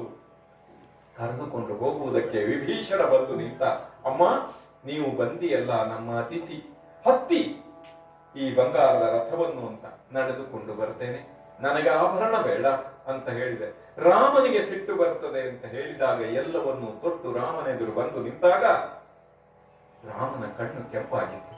ಸೀತಾ, ನೀನು ಸ್ವತಂತ್ರಳು, ಎಲ್ಲಿಗೆ ಬೇಕಾದರೂ ಹೋಗಬಹುದು ಅಂತ ಹೇಳಿದ. ಆಕಾಶ ತಲೆಯ ಮೇಲೆ ಬಿದ್ದಿತ್ತು. ಎಲ್ಲರಿಗೂ ಆಶ್ಚರ್ಯ, ಇದೇನಾಗುತ್ತದೆ ಅಂತ. ಆದರೆ ಉಳಿದವರಿಗೆ ಅದು ರಾಮನ ಮಾತು, ನನಗೆ ನನ್ನ ಗಂಡನ ಮಾತು. ನನಗೆ ಅರ್ಥವಾಗುವ ರೀತಿಯೇ ಬೇರೆ. ನಾನು ಸ್ವಾತಂತ್ರ್ಯವನ್ನು ಕಳೆದುಕೊಂಡಿದ್ದು ಲಂಕೆಯಲ್ಲ, ಪಂಚವಟಿಯಲ್ಲಿ ಆಶ್ರಮದ ಎದುರು ಕುಣಿಯುವ ಬಂಗಾರದ ಜಿಂಕೆಯನ್ನು ಕಂಡು ನಿನಗೆ ನಾನು ಬೇಕಾದರೆ ನನಗದು ಬೇಕು ಅಂತ ಒಂದು ವಿವಶತೆಯ ಪರಾಕಾಷ್ಠೆಯನ್ನು ಮುಟ್ಟಿದನಲ್ಲ, ಆಗ ನನ್ನ ಸ್ವಾತಂತ್ರ್ಯವನ್ನು ಕಳೆದುಕೊಂಡಿದ್ದೆ. ಅಮ್ಮ, ಈ ಗೆರೆಗಳನ್ನು ದಾಟಬೇಡ, ನನ್ನ ತಪಸ್ಸಿನಿಂದ ಬರದ ಗೆರೆಗಳು ಅಂತ ಲಕ್ಷ್ಮಣ ಹೇಳಿದ್ದ. ಅದನ್ನು ತಿರುಗಿ ದಾಟುವುದಕ್ಕುಂಟೆ ಇಲ್ಲಿ. ಆದುದರಿಂದ ಲಕ್ಷ್ಮಣ, ಅಗ್ನಿ ಅಂತ ಹೇಳಿದೆ. ಅಲ್ಲಿಯವರೆಗೆ ಲಂಕೆಯ ಬಂಗಾರ ಬೆಂಕಿಯಾಗಿತ್ತು, ಈಗ ಬೆಂಕಿಯೇ ನನಗೆ ಬಂಗಾರವಾಗಿತ್ತು. ಅಮ್ಮ, ನೀನು ಉಳಿಸುವುದಿದ್ದರೆ ಉಳಿಸಬೇಕು ಅಂತ ಹೇಳಿದೆ. ಅದು ಬೆಂಕಿಯಲ್ಲಿ ಕಾಲಿಟ್ಟರೆ ಹೂವಿನಲ್ಲಿ ನಾನು ನಡೆದುಕೊಂಡು ಹೋಗುತ್ತಿದ್ದೇನೆ ಅಂತ ಅನ್ನಿಸಿತು. ಬೆಂಕಿಯೂ ಬಂಗಾರವಾಗಿ ನನ್ನನ್ನು ಬದುಕಿಸಿತು. ರಾಮ ಕೈ ಹಿಡಿದ. ಆಹಾ, ಬಂಗಾರದ ಕಥೆಯೇ. ಏಕಾವಳಿಯ ಸರವನ್ನು ಹಿಡಿದು ಹೀಗೆ ಧ್ಯಾನಿಸುತ್ತಿರುವಾಗ ಋಷಿಗಳು ಬಂದು ಮಾತಾಡಿಸುತ್ತಿದ್ದಾರೆ ಸೀತಾ ಎಂದು. ಎಚ್ಚರವಾದರೆ ವಾಲ್ಮೀಕಿ ಋಷಿಗಳು ನನ್ನ ಬೆನ್ನು ತಟ್ಟುತ್ತಿದ್ದಾರೆ. ಮಕ್ಕಳು ನೈಮಿಷಾರಣ್ಯದಲ್ಲಿ ನಡೆಯುತ್ತಿರುವಂತಹ ಅಶ್ವಮೇಧದಲ್ಲಿ ರಾಮಾಯಣವನ್ನು ಹೇಳಿದ್ದಾರೆ. ಅಯೋಧ್ಯೆಯವರೆಲ್ಲ ಕೇಳಿದ್ದಾರೆ. ಸ್ವತಃ ರಾಮ ಅದನ್ನು ಕೇಳಿದ್ದಾರೆ. ಆದ್ದರಿಂದ ಸೀತೆಯನ್ನು ಕರೆದುಕೊಂಡು ಬರುವುದಕ್ಕೆ ಮಹಾರಾಜರ ಅನುಜ್ಞೆಯಾಗಿದೆ. ಏಳು ಸೀತಾ ಅಂತ ಹೇಳ್ತಾ ಇದ್ದಾರೆ. ಈಗ ಆಭರಣವೂ ಬೇಡ, ಪಟ್ಟೆ ಸೀರೆಯೂ ಬೇಡ, ಇಲ್ಲಿರುತ್ತ ತಪಸ್ವಿನಿಯಾಗಿ ಬಿಟ್ಟಿದ್ದೇನೆ, ಹೋಗೋಣ. ಋಷಿಗಳು ಮುಂದಿದ್ದಾರೆ, ನಾನು ಹಿಂದಿದ್ದೇನೆ. ಯಾವ ಕ್ಷಣ ಬರಬಹುದು? ನನ್ನ ಮಕ್ಕಳನ್ನು ರಾಮನಿಗೆ ಒಪ್ಪಿಸಬೇಕು ಎಂಬ ಕ್ಷಣ. ನನಗಿಂತ ಮೊದಲೇ ರಾಮನು ಒಪ್ಪಿದನೆ ಮಕ್ಕಳನ್ನು. ಆಹಾ, ಬಂದು ನಿಂತರೆ ಇಡೀ ಅಯೋಧ್ಯೆ ಇದೆ. ಅರಣ್ಯದಲ್ಲಿ ಅಶ್ವಮೇಧವನ್ನು ಮಾಡಬೇಕು ಅಂತ ಯಾಕೆ ಸಂಕಲ್ಪಿಸಿದರೋ ಗೊತ್ತಿಲ್ಲ. ಶ್ರೀರಾಮ ಆಸನದಲ್ಲಿ ಎಷ್ಟು ಗಂಭೀರವಾಗಿ ಮಂಡಿಸಿದ್ದಾನೆ.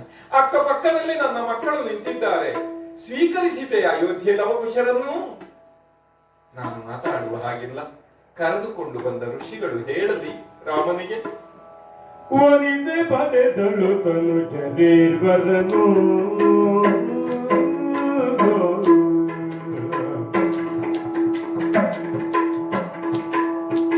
ಒಲಿದೆ ಪಡೆದಳು ತನು ಜನೇರ್ವರನು, ಕಾಣುತ್ತ ನಟಿಸಿದ ಜನಪದ ಸಂಪದಲ್ಲಿ ನಾನು, ಕಾಣುತ್ತ ನಟಿಸಿದ ಜನನ ಕರ್ಮವ ಸಂಪದಲ್ಲಿ ನಾನು. ಜನಕದುತೆ ಭಾವನೆಯು ಜಗದಲ್ಲಿ ಮನದ ಸಂಶಯ ಅಂಕಿತವು, ಜನಕದುತೆ ಭಾವನೆಯು ಜಗದಲ್ಲಿ ಮನದ ಸಂಶಯ ಅಂಕಿತವು. ಕಾನನ ಬಸೇರಿದ ಜನನಿ ತನಯದ ಜನಪತಿ ಕಲಿಸನದು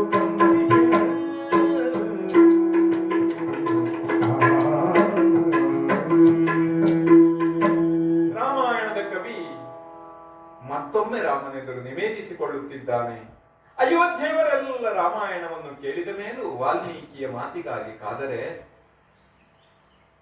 ಈ ಸೀತೆ ಪವಿತ್ರಳು, ಮಕ್ಕಳು ನಿನ್ನವರು, ಇದನ್ನು ಸ್ವೀಕರಿಸು ಅಂತ ಹೇಳುವುದಕ್ಕೆ ಬಂದಿದ್ದೇನೆ ಎಂದು. ರಾಮಾಯಣವನ್ನು ಕೇಳಿದ ಮೇಲೆಯೂ ಮತ್ತೆ ಪ್ರಶ್ನೆ ಉಳಿದಿದೆಯೇ? ಚಿರಂಜೀವಿಗಳಾದಂತಹ ವಿಭೀಷಣ, ಹನುಮಂತ, ಜಾಂಬವರೆಲ್ಲ ಇಲ್ಲಿದ್ದಾರೆ. ಅಷ್ಟಾದರೂ ಪ್ರಶ್ನೆ ಅವರಿಗಲ್ಲ, ನಾನೀಗ ಕೇಳಬೇಕು. ಶ್ರೀರಾಮನ ನುಡಿಗಾಗಿ ಇಷ್ಟು ವರ್ಷಗಳಿಂದ ಕಾದು ಕುಳಿತಿದ್ದೇನೆ. ನನ್ನ ತಪಸ್ಸಿಗೆ ಒಂದೇ ಒಂದು ಮಾತು ರಾಮನಿಂದ ಬೇಕಲ್ಲ. ಏನು ಬರಬಹುದು ಸನ್ನಿಧಾನದಿಂದ? ಜಾನಕಿ ಪರಿಶುದ್ಧ ಸಂಶಯವಿಲ್ಲ,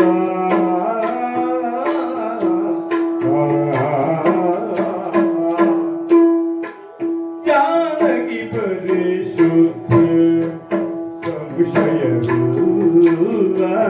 ಇನ್ನೊಮ್ಮೆ ಮಾನಿಸಿ ಜನನಿದ ಒಪ್ಪಬೇಕಲ್ಲ, ಜಾನಕಿ ಪರಿಶುದ್ಧ ಸಂಶಯವಿಲ್ಲ.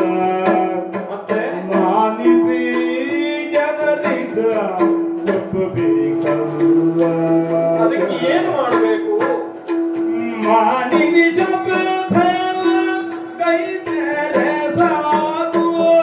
ಏನು? ಮಾನಿನಿ ಶಪಥ ಕೈದರೆ ಸಾಕು. ಯಾಕೆ? ಮಾನವತೆಯ ಮೆಚ್ಚಿಸಬೇಕು. ಓಹೋ, ಮಾನವತೆಯ ಮೆಚ್ಚಿಸಬೇಕು. ಜಾನಕಿ ಪರಿಶುದ್ಧ ಸಂಶಯವಿಲ್ಲ.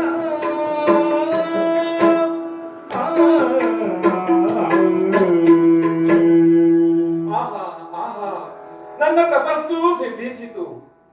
ಮಕ್ಕಳು ಪಾವನರಾದರು. ಹಾಗೂ ಸೂರ್ಯವಂಶದ ಭವಿಷ್ಯ ಬೆಳಗಿತು. ಜಾನಕಿ ಪರಿಶುದ್ಧೆ ಸಂಶಯವಿಲ್ಲ ಎಂಬ ಒಂದು ರಾಮನ ಮಾತಿಗಾಗಿ ಇಷ್ಟು ದಿನ ಕಾದವಳು ನಾನು. ಈ ಒಂದು ಮಾತು ಬೇಕಿತ್ತು. ಆದರೂ ಏನಂತೆ? ಮಾನಿನಿ ಶಪಥವಗೈದರೆ ಸಾಕು, ಮಾನವ ಲೋಕವ ಮೆಚ್ಚಿಸಬೇಕು ಎನ್ನುವ ಮಾತು. ಅರಸನಾದ ಶ್ರೀರಾಮನ ಮಾತು ಇದು. ಯಾರನ್ನು ಮೆಚ್ಚಿಸು? ರಾಮನಿಗೆ ಸಂಶಯವಿಲ್ಲ. ಲೋಕವನ್ನು ಮೆಚ್ಚಿಸುವುದಕ್ಕಾಗಿ ನಾನು ಮತ್ತೆ ಶಪಥವನ್ನು ಮಾಡಬೇಕು. ನಾನು ಯಾಕೆ ಶಪಥ ಮಾಡಲಿ? ಲೋಕವನ್ನು ಮೆಚ್ಚಿಸುವ ಹಠ ನನಗೆ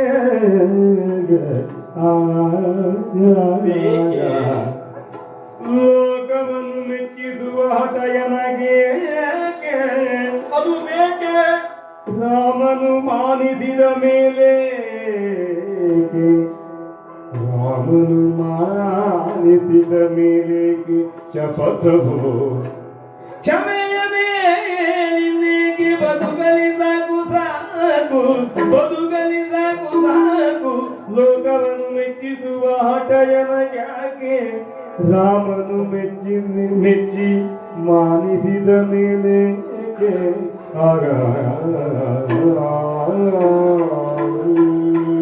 ಲೋಕವನ್ನು ಮೆಚ್ಚಿಸಬೇಕು ಎಂದು ಬದುಕಿದವಳೇ ಅಲ್ಲ ನಾನು.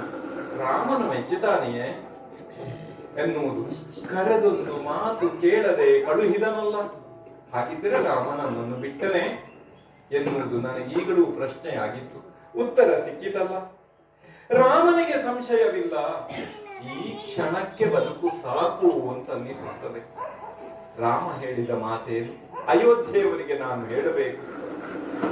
ನಿಮಗದು ರಾಮನ ಮಾತು, ನನಗದು ಗಂಡನ ಮಾತು. ನಾನು ಹೇಳುತ್ತೇನೆ. ಅವನು ಏನು ಹೇಳಿದ? ಲೋಕವನ್ನು ಮೆಚ್ಚಿಸುವುದಕ್ಕಾಗಿ ನೀನು ಇನ್ನೊಮ್ಮೆ ಶಪಥ ಮಾಡಬೇಕು ಅಂತ. ಬೆಳೆದ ಮಕ್ಕಳೆದುರು ಪಡೆದ ತಾಯಿಯಲ್ಲಿ ಶಪಥ ಮಾಡು ಅಂತ ಹೇಳುವುದು ಮನುಷ್ಯರ. ಆದರೂ ಆ ಮಾತು ಬರ್ತದೆ ಯಾಕೆ ಅಂದ್ರೆ, ನಿಮಗೆ ನನಗೆ ಶಪಥ ಮಾಡಲು ಹೇಳಿದ ಅಂತ ತಿಳಿದುಕೊಂಡ್ರಿ ನೀವು. ಅದಲ್ಲ ರಾಮ ಹೇಳಿದ್ದು. ಸೀತಾ, ಮಕ್ಕಳನ್ನು ಅಯೋಧ್ಯೆ ಒಪ್ಪಿದೆ, ನಾನು ಸ್ವೀಕರಿಸಿದ್ದೇನೆ. ನೀನು ಬಂದರೆ ಅಯೋಧ್ಯೆ ಮತ್ತೆ ಅದೇ ಪ್ರಶ್ನೆಯನ್ನು ಕೇಳುತ್ತದೆ, ಬರುತ್ತೀಯಾ ಎನ್ನುವುದು. ಅವನ ಸೂಚನೆ. ಶಪಥ ಮಾಡು ಎನ್ನುವುದರ ಹಿಂದೆ ಇರುವಂತಹ ಮಾತು ಅದು. ಸಾಕು. ನನ್ನ ತಾಯಿ ಕ್ಷಮೆ ಅಂತ ಹೇಳಿಸಿಕೊಂಡಿದ್ದಾಳೆ. ಆ ತಾಯಿಯ ಮಗಳಾಗಿ ನಾನು ಯಾರ ಕುರಿತು ದ್ವೇಷವನ್ನು, ಅಸೂಯೆಯನ್ನು, ಅಸಮಾಧಾನವನ್ನು ಇಟ್ಟುಕೊಳ್ಳುವ ಹಾಗಿಲ್ಲ. ರಾಮನ ಕುರಿತಲ್ಲ, ನಿಮ್ಮ ಯಾರ ಕುರಿತು ಆ ಮಾತನ್ನು ನಾನು ಆಡುವುದಿಲ್ಲ. ಈ ಬಂಗಾರ ಇದೆಯಲ್ಲ, ಅದು ಕೂಡ ನನಗೆ ಸಾಕ್ಷಿಯನ್ನು ಒದಗಿಸಿದೆ. ನೋಡಿ, ನಾನು ರಾಮಾಯಣವನ್ನು ಕೇಳಿ ಬೆಳೆದವಳಲ್ಲವೇ. ಆಶ್ರಮದಲ್ಲಿ ರಾಮಾಯಣ ಇತ್ತು. ಒಂದು ದಿನವಾದರೂ ನೀವು ಆಲೋಚನೆ ಮಾಡಿದ್ರು. ಸೀತೆಗೆ ಕಷ್ಟ ಎಂದರಂತೆ ಕೆಲವರು ನಿಮ್ಮಲ್ಲಿ. ಸೀತೆಗೆ ಏನು ಕಷ್ಟ?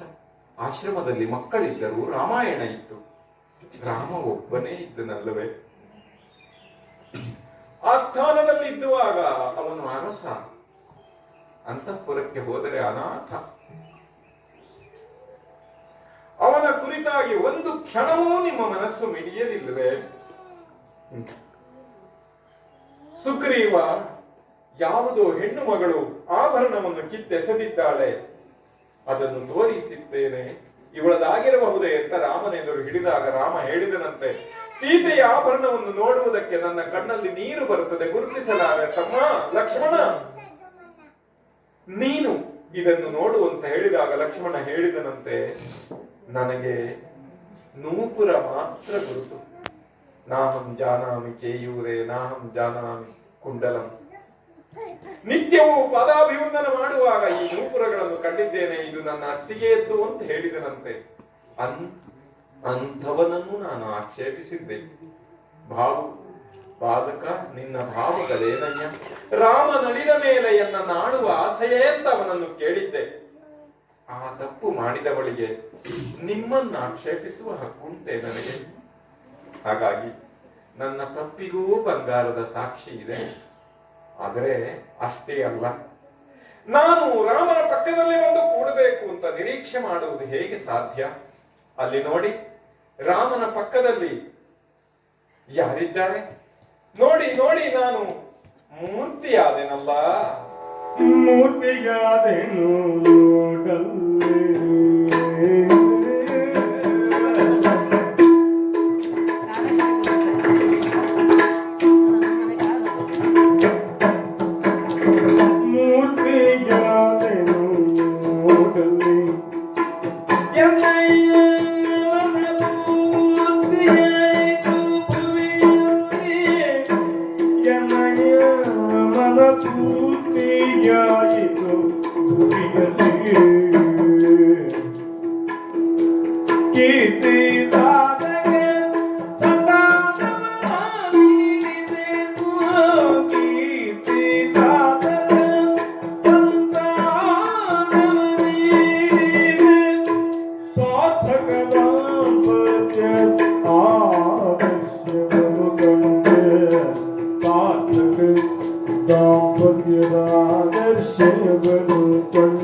ಅಶ್ವಮೇಧವನ್ನು ಮಾಡುತ್ತೇನೆ ಅಂತ ರಾಮ ಹೇಳಿದಾಗ ಸಪತ್ನಿಕನಾಗಿ ಮಾಡಬೇಕು ಅಂತ ಹೇಳಿದರಂತೆ. ಸೀತೆಯ ಮೂರ್ತಿಯನ್ನು ಮಾಡಿಕೊಂಡು ಅವನು ಅಶ್ವಮೇಧವನ್ನು ಮಾಡಿದ. ಸೀತೆಯನ್ನು ಬಿಟ್ಟನೋ ರಾಮ? ಇಷ್ಟನ್ನೂ ತಿಳಿಯುವುದಕ್ಕಾಗದಿದ್ದರೆ ಅಯೋಧ್ಯೆಯಲ್ಲಿ ಹುಟ್ಟಿ ಏನು ಪ್ರಯೋಜನ? ಹೌದಾ? ನಾನು ಎಲ್ಲಿರಬೇಕೋ ಅಲ್ಲಿ ಸೀತೆ ಬಂಗಾರದ ಮೂರ್ತಿಯಾಗಿ ಕುಳಿತುಕೊಂಡಿದ್ದಾಳೆ. ಇಂಥದನ್ನು ಕಂಡ ಮೇಲೂ ಮತ್ತೆ ಅಲ್ಲಿ ಆ ಬಂಗಾರದ ಮೂರ್ತಿಯನ್ನು ತಪ್ಪಿಸಿ ಸೀತೆ ಬಂದು ಕುಳಿತುಕೊಳ್ತಾಳೆ ಅಂತ ನಿರೀಕ್ಷೆ ಮಾಡ್ತೀರೋ ನೀವು? ಆದರೆ ನನಗೆ ಸಮಾಧಾನ ಉಂಟು. ದಾಂಪತ್ಯಕ್ಕೆ ಏನು ಸಾರ್ಥಕ್ಯ ಅಂತ ಕೇಳಿದರೆ ಸಂತಾನ. ಕೀರ್ತಿ ಸಾಧಕ ಸಂತಾನವನ್ನು ನೀಡಿದೆ. ರಾಮನನ್ನೇ ಸೋಲಿಸಬಲ್ಲ ಮಕ್ಕಳನ್ನು ನಾನು ಪಡೆದಿದ್ದೇನೆ, ಅದನ್ನು ಅಯೋಧ್ಯೆಗೆ ನೀಡಿದ್ದೇನೆ ಎಂಬ ಸಮಾಧಾನ ನನಗುಂಟು. ನಮ್ಮ ದಾಂಪತ್ಯವೂ ಕೂಡ ಕಿರಿದಾದುದಲ್ಲ. ಹೇಳಿ, ಯಾರ ದಾಂಪತ್ಯಕ್ಕಿಂತ ನಮ್ಮದು ಕೊರತೆ? ಶ್ರೀರಾಮನ ಹೆಂಡತಿ ನಾನು, ನನಗೆ ಇಂದ್ರನೂ ದೊಡ್ಡವನಲ್ಲ. ಅಹಲ್ಯೋದ್ಧಾರಕನಾದಂತಹ ಶ್ರೀರಾಮನ ಹೆಂಡತಿ ನಾನು. ನನಗೆ ಇಂದ್ರ ದೊಡ್ಡವನಾಗಿ ಕಾಣುವುದಿಲ್ಲ. ರಾವಣನನ್ನು ಕೊಂದಂತಹ ರಾಮನ ಹೆಂಡತಿ ನಾನು. ಆದ್ದರಿಂದ ಬೇರೆಯವರ ಹೆಂಡತಿಯನ್ನು ಒಯ್ದು 1000 ಸಂಸಾರ ಮಾಡಿದೆ ಅಂತ ಹೇಳಿದ ರಾವಣನ ದಾಂಪತ್ಯ ಆದರ್ಶವಲ್ಲ. ದಶರಥನು ಕೈಕೇಯಿಯ ಕಾಲಿಗೆ ಬಿದ್ದು ಕೇಳಿದ ಸಂದರ್ಭವನ್ನು ಕಂಡವನು ನಾನು. ನಮ್ಮ ದಾಂಪತ್ಯ ಸಣ್ಣದಲ್ಲ. ವಿಭೀಷಣ ನೇರವಾಗಿ ಶರಣಾದಾಗ ರಾಮನಿಗೆ ಬಂದು ಸರಮೆ ನನ್ನ ಸೇವೆ ಮಾಡುತ್ತಿದ್ದರು. ನಮ್ಮ ದಾಂಪತ್ಯ ಕಿರಿದಾಯಿತೆ. ಹಾಗಾಗಿ ದಾಂಪತ್ಯದಿಂದ ಏನನ್ನು ಸಾಧಿಸಬೇಕೋ ಅದನ್ನು ಸಾಧಿಸಿದ್ದೇವೆ. ರಾಮ ಅವಮಾನಿತನಾಗುವ ಹಾಗೆ ನಾನು ನಡೆದುಕೊಂಡಿಲ್ಲ. ನಾನು ನಾಚಿಕೆ ಪಡುವ ಹಾಗೆ ರಾಮ ಒಂದು ಮಾತನ್ನಾಡಿಲ್ಲ. ಇದು ಆದರ್ಶ. ಆದರ್ಶ ಅಂದ್ರೆ ಕನ್ನಡಿ. ನನ್ನ ಕಣ್ಣಿನಲ್ಲಿ ರಾಮ ತನ್ನ ಮುಖವನ್ನು ನೋಡಿಕೊಳ್ಳುತ್ತಾನೆ, ರಾಮನ ಕಣ್ಣಿನಲ್ಲಿ ನಾನು ನನ್ನನ್ನು ನೋಡಿಕೊಳ್ಳುತ್ತೇನೆ. ಇದಕ್ಕಿಂತ ದೊಡ್ಡ ದಾಂಪತ್ಯ ಉಂಟು. ಹಾಗಾಗಿ ಹಾಗೂ ಸಾರ್ಥಕವಾಗಿದೆ. ಇಷ್ಟು ಸಾಕು. ಆದರೂ ಸನ್ನಿಧಾನದಿಂದ ಮಾತು ಬಂದಿದೆ. ಏನು? ಶಪಥವಾಗಬೇಕು ಅಂತಲ್ಲವೇ? ಕೇಳಿ. ರಾಮನನ್ನು ಬಿಟ್ಟಲ್ಯ ಪ್ರೇಮಿಗಳ ನೆನೆದಿಲ್ಲ ಎಂದಿಗೂ.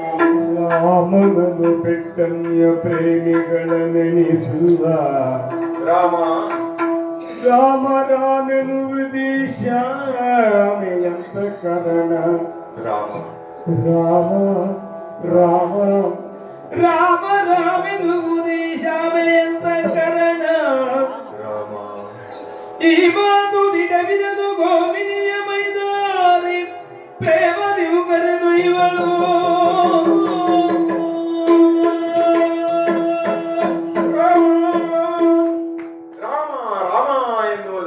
ಮತ್ತೊಂದನ್ನು ಎಣಿಸಿದವಳಲ್ಲ ನಾನು. ಎಣಿಸುವುದಕ್ಕೆ ಸಾಧ್ಯವೇ? ರೂಪದಲ್ಲಿ, ಗುಣದಲ್ಲಿ, ಶೌರ್ಯದಲ್ಲಿ, ಸಾಮರ್ಥ್ಯದಲ್ಲಿ, ತಪಸ್ಸಿನಲ್ಲಿ, ಸಿದ್ಧಿಯಲ್ಲಿ ರಾಮನನ್ನು ಮೀರಿದವರು ಯಾರಿದ್ದಾರೆ? ಹಾಗಾಗಿ ರಾಮನನ್ನು ಬಿಟ್ಟು ಬೇರೊಬ್ಬನನ್ನು ನೆನೆಯುವುದು ಸಾಧ್ಯತೆಯೇ ಇಲ್ಲ. ಅದು ಹೌದಾದರೆ ರಾಮನನ್ನು ಬಿಟ್ಟು ಬೇರೊಬ್ಬರನ್ನು ನಾನು ಯಾವತ್ತೂ ನೆನೆಸಿಲ್ಲ ಎನ್ನುವುದು ನಿಜವಾದರೆ, ದಶರಥ ಓಡಿ ಬಂದು ಹೇಳಿದ್ದ ಅಗ್ನಿ ಪರೀಕ್ಷೆಯ ಸಂದರ್ಭದಲ್ಲಿ ನನ್ನ ಸೊಸೆ ಪವಿತ್ರಳು ಅಂತ. ಆ ದಶರಥನ ಸೊಸೆ ನಾನಾಗಿದ್ದರೆ ಒಂದು ಕಾಲು ಯಜ್ಞದಲ್ಲಿ, ಒಂದು ಕಾಲು ಅರಸುತನದಲ್ಲಿ ಎನ್ನುವ ರಾಜರ್ಷಿಯಾದ ಜನಕನ ಮಗಳು ನಾನು ಹೌದಾಗಿದ್ದರೆ, ಹಾಗೂ ಪರಿಶುದ್ಧನಾದ ಹನುಮಂತ ಸೇವೆ ಮಾಡಿ ಹನುಮಂತನಿಂದ ಸೇವೆಯನ್ನು ಪಡೆದ ತಾಯಿ ನಾನು ಹೌದು ಅಂತಾದ್ರೆ ಅಷ್ಟ್ಯಾಕೆ ನಿಮ್ಮೆದುರಿನಲ್ಲಿ ನಿಂತು ರಾಮಾಯಣವನ್ನು ಹಾಡಿದರಲ್ಲ ಲವಕುಶರು, ಅವರ ತಾಯಿ ನಾನು ಹೌದು ಅಂತಾದರೆ ಮತ್ತೆ ಅಯೋಧ್ಯೆಗೆ ಬರುವುದಿಲ್ಲ, ರಾಮನೊಡನೆ ಸಂಸಾರ ಮಾಡುವುದಿಲ್ಲ. ಅಮ್ಮ ತಾಯಿ ಗೋಮಿನಿ, ಯಾರು ನನಗೆ ಜನ್ಮವಿತ್ತಳೋ ಅವಳು ನನ್ನನ್ನು ಮಡಿಲಲ್ಲಿ ಕರೆದುಕೊಳ್ಳಲಿ. ಆದುದರಿಂದ ಓ ತಾಯಿ ಕ್ಷಮೆಯೇ, ಧರಿತ್ರಿ ನೀನು ಬಂದು ನನ್ನನ್ನು ಕರೆದುಕೊಂಡು ಹೋಗು. ಆಗೋ ಈಗಲೂ ಕೂಡ ಬಂಗಾರದ ಪೀಠವನ್ನು ತಂದು ನನ್ನನ್ನು ಕರೆದುಕೊಂಡು ಹೋಗುವುದಕ್ಕೆ ಬಾಯಿದೆರೆದು ನನ್ನ ಅಮ್ಮ ಬಂದು ನಿಂತಿದ್ದಾಳೆ. ಅಯೋಧ್ಯೆಗೆ ಒಳಿತಾಗಲಿ. ಮಕ್ಕಳೇ, ನಿಮಗೆ ತಾಯಿ ಇದ್ದಾಗ ತಂದೆ ಸಿಕ್ಕಲಿಲ್ಲ, ತಂದೆ ಸಿಕ್ಕಾಗ ತಾಯಿ ದುಃಖುವುದಿಲ್ಲ.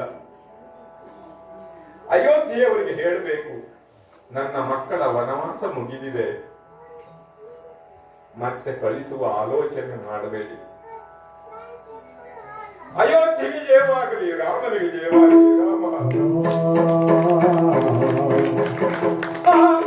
ಶಬ್ದವು ಬಿರಿದು ಭೂಮಿ ದೇವಿಯ ಬಂದು ಮಂಗಳಾಗುತ್ತಿದ್ದೋರಿ ಕಾಮಿನಿಯ ಕೈ ಬಿಡಿದು ಕರೆದೊಯ್ಯ ಕಾಣುತ್ತಲ ಮಹಿಪ ಮೈ ಮರದ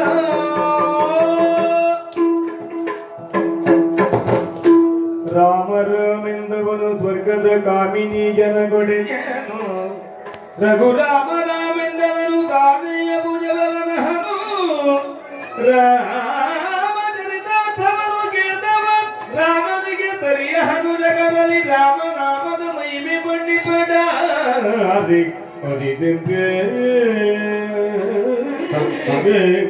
ವಿಶ್ವರೂಪ ವಿಶ್ವ ಪಾಲಕ ವಿಶ್ವೇಶಮಿತ್ರ ವಿಶ್ವನಾಥ ವಿಶ್ವನಾಯಕ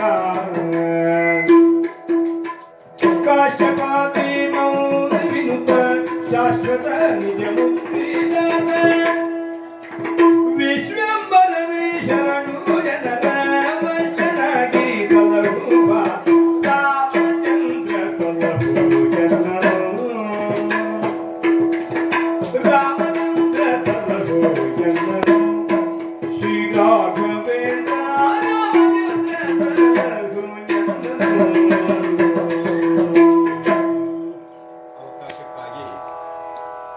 ಅವಕಾಶ